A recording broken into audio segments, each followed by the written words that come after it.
What was a really difficult experience for you when you were a substitute teacher?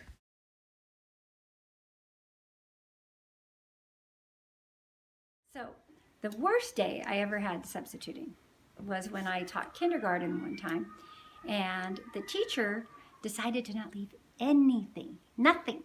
I didn't know the kids' names, I didn't know where they sat, I didn't know the bell schedule. The worst day of substitute teaching I ever had was when I had to sub for an art class, and I went in and all there was a pile of paper and a note on the top that said draw pictures. So I didn't know anybody's name, I didn't really know the schedule, I didn't know what the rules were in the classroom, and it was really hard all day long. Hi, first grade. I remember when I was a sub, I never knew what the kids were supposed to do for snack, where they got their snack, where they would put their trash.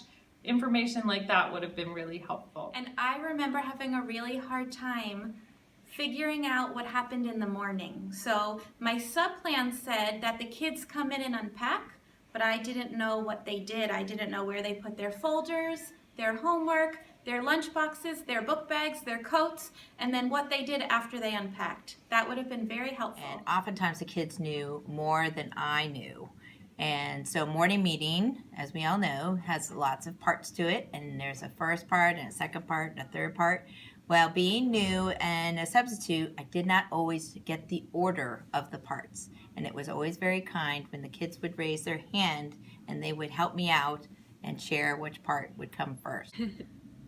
So when I was a substitute teacher, sometimes in the classroom students would misbehave and I wasn't sure how to handle that. I didn't have any directions about what to do if there was a student misbehaving.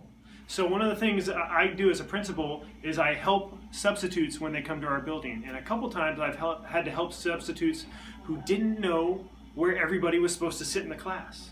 So the thing that we need to make sure that you can help our substitutes have is a seating chart. So they know where everybody sits, what table they're supposed to sit at. And also think about things of where should they sit on the carpet? Where should they sit at lunchtime? So one thing that always seemed to be really different from classroom to classroom were bathroom procedures.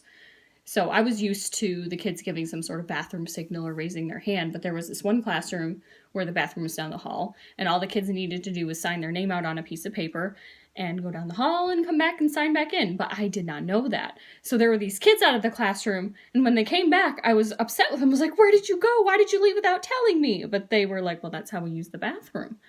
So that would have been really good to know before I got there. And then in every classroom too, it seemed like the pencil sharpening was different. So there was one classroom where I could not find a pencil sharpener in there anywhere. And the kids didn't know where the sharp pencils came from either. So they didn't know what to tell me. So we just went like a whole day with like broken pencils, writing with crayons. It was difficult, and it would have been nice to know how I was supposed to get all those pencils sharpened before So the one kids of the most challenging experiences I had was going to a school, checking in, and they did not give me a map of the building. So it took me a while to find my classroom, and then once there, I did not know where the cafeteria was. So when it was time for lunch, I had to rely on the first grade line leader to lead us to the cafeteria, and there were a few wrong turns en route. We made it eventually, but it would have been helpful if I had known where the cafeteria. Then it became lunchtime. We didn't know where the lunch boxes were. At recess, we had no clue even what time to go out, how long to stay outside, what time to come back in. And then all the students were saying, it's math time, it's math time. And then they just kept telling me all day how wrong I was doing everything with calendar math. Ay. But then the kids had to read again the rest of the day, which I loved, but I'm not sure that they loved to do the entire school day. One thing that I've had trouble with when I've been a substitute before is when students will disagree with each other on what the rules are and I don't know who to believe. So for example, one time I was at a recess with a class and one student told me, oh, our teacher usually lets us go out on the field. And another student said, no, she doesn't.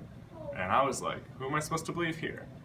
So that's really hard for me because every classroom is different and every teacher has different rules. So I'm not going to know all the rules when I come into a class. As a substitute teacher, a time that I had difficulty was subbing in a class when the teacher gave me very good lesson plans and just one of the steps was take the kids to one of the specials.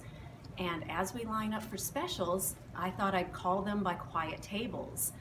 And as the tables lined up, you guys lined up and everything started to get a little crazy and people started talking and getting out of line. And then I found out you don't line up by quiet tables. It was, you are used to lining up in ABC order. And that wasn't what I was doing. So my mistake, and it caused us to be late for the specials. What's the hardest part about having a substitute instead of your own teacher?